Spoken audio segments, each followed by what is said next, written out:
Bienvenue à cette capsule de rugby 101.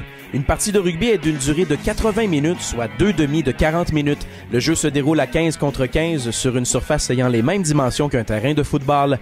Tout d'abord, les points se marquent par des essais qui sont l'équivalent d'un touché au football. Le ballon doit être aplati dans la zone d'en-but pour marquer 5 points. L'arbitre signalera l'essai de la façon suivante. Un botté de converti est par la suite possible pour marquer 2 points additionnels. Le converti se fait à la hauteur d'où le ballon a été aplati. Une particularité du rugby est que les passes peuvent seulement être effectuées vers l'arrière. Voici quelques fautes fréquentes que l'on retrouve au rugby, ainsi que le signalement de l'arbitre correspondant à la faute. L'attaquant fait ce qu'on appelle un en avant lorsqu'il laisse tomber ou passe le ballon en direction de la ligne de but adverse. Ce signalement est fait par l'arbitre lorsque l'en avant a lieu. Le jeu sera par la suite repris par une mêlée, une action typique du rugby. Une autre faute fréquente au rugby est le plaqué haut. C'est un plaquage exécuté en saisissant l'adversaire au-dessus des épaules.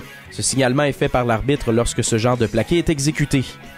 Le ballon peut alors être remis au jeu par un botté de pénalité qui, si frappé entre les deux poteaux des buts, vaut 3 points ou bien par une touche. Quand un joueur se fait plaquer au sol, le ballon doit être relâché. Si cela n'est pas respecté, une pénalité s'ensuivra. Ce signalement est fait par l'arbitre lorsque cette faute est commise. Le jeu sera une fois de plus repris par soit un botté de pénalité, soit un botté en touche que l'équipe ayant la possession du ballon reprendra incidemment en touche, ou encore par une reprise rapide du pied. Merci d'avoir écouté cette capsule de Rugby 101 et bon match!